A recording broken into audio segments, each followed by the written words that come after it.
For the next problem, we'll solve a quadratic equation.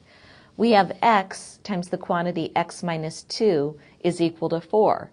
Now notice we cannot use the zero product principle in this case because the right-hand side is not set equal to 0. So what we need to do is to distribute on the left-hand side. When we do, we'll have x squared minus 2x is equal to 4. In order to solve this quadratic equation, we'll put it in standard form by subtracting 4 from both sides. And we have x squared minus 2x minus 4 is equal to 0. It's always a good idea to see if we can factor a quadratic equation, but in this case it doesn't look like we can factor it. So we can apply another method to solve the quadratic equation. And we'll use the quadratic formula in this case. Now remember, we have to identify what a, b, and c are. A is always the constant in front of the x squared term, so a is 1. B is the constant in front of the linear term, so it's negative 2. And c is our constant term, negative 4. And we'll go ahead and we'll substitute a, b, and c into the quadratic formula. Remember, x is equal to negative b, so negative 2, plus or minus the square root of b squared, so negative 2 squared, minus 4 times a, which is 1, times c, which is negative 4. And that's all over 2 times a, or 2 times 1. So we just need to simplify this.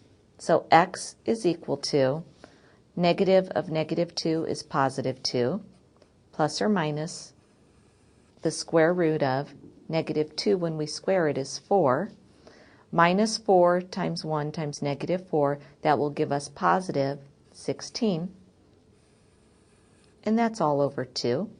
So this simplifies to 2 plus or minus the square root of 20 all over 2. Now let's simplify the square root of 20. We'll do that over here. We get 2 plus or minus the square root of 20 is just 4 times 5, and that's all over 2. So the square root of 4, notice, is 2. So this becomes 2 plus or minus 2 times the square root of 5 all over 2. Now be careful. Don't cancel just this first 2 with this 2 in the denominator, because really we need to make sure we factor the numerator completely before we divide out any like factors. So in the numerator we can actually factor out a 2, and we're going to have 1 plus or minus the square root of 5 left, all divided by 2. Now we can divide out this common factor. 2 over 2 is just 1 over 1. And we can see that we have 1 plus or minus the square root of 5 left. So we're ready to state our solution right here. Our solution is, the solution set is 1 plus or minus the square root of 5.